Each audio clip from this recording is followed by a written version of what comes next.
Kenya held what many analysts and commentators say was the freest, fairest, and most credible election in Kenyan history. The remarks by the American diplomat on Wednesday during her presentation at the devolution conference in Eldoret have continued to dominate the day's discourse, with President William Ruto coming to her defense, terming her remarks as factual. The American ambassador said two statements of facts. She said the last election was the freest and the fairest in the history of Kenya, which is a statement of fact. She said Kenya is open for business, which is also a statement of fact. I was just imagining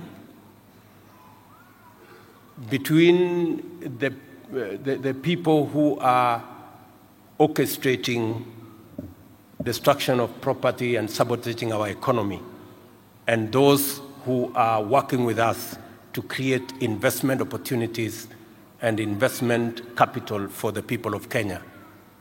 Between those two, I was wondering who is actually rogue. The president, who attended a KCB's Tujiajiri graduation event in Nairobi, expressed his displeasure at what he termed as disrespect from the opposition chief Raila Odinga, who yesterday threatened to initiate Meg Whitman's recall to the US over what he termed as meddling in Kenya's domestic affairs. We would be very ungrateful for us to vilify the people who are creating opportunities for us.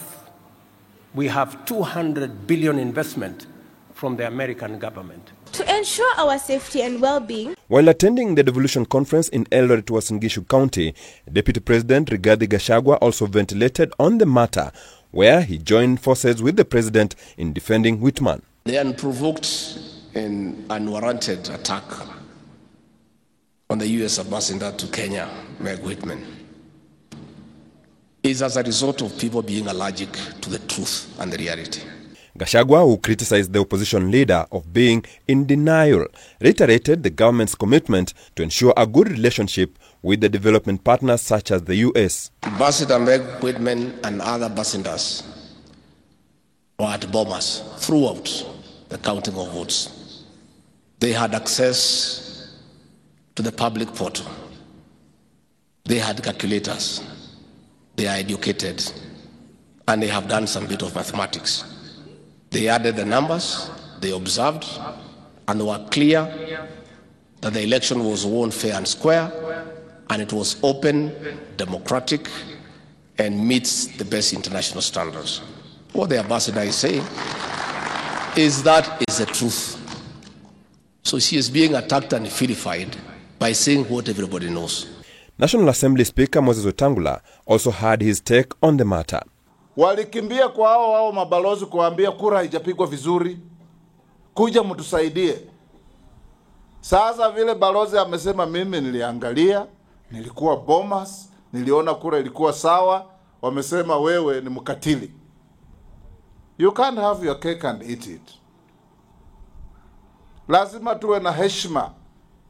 Kesho mtakimbia kwa ule ubalozi kuomba visa kwenda Amerika au kwenda Ulaya.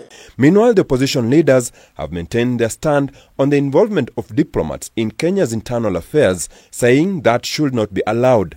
So let her allow us to dialogue as Kenyans, to resolve our issues as Kenyans. Let her not be a cheerleader for UDA and William Ruto. She must remain neutral. And this is a message we send Senator Coons to take back to Washington. If it was our wish, we would have sent him back with Meg. But we are sending him with a message that as Mio, we are not happy with the conduct of the American ambassador in the Republic of Kenya. Ile ambayo inaudhi ni kwamba serikali leo wamesema wanaungana na yeye. Kwani hiyo ni serikali ya Waamerika ama ni serikali ya Wakisii? Odinga took on the American ambassador when he graced the devolution conference in Eldoret on Thursday. As a private citizen, how do you recall an ambassador? You cannot even transfer an assistant chief in your local application. Philip Murutu, K24, Nairobi.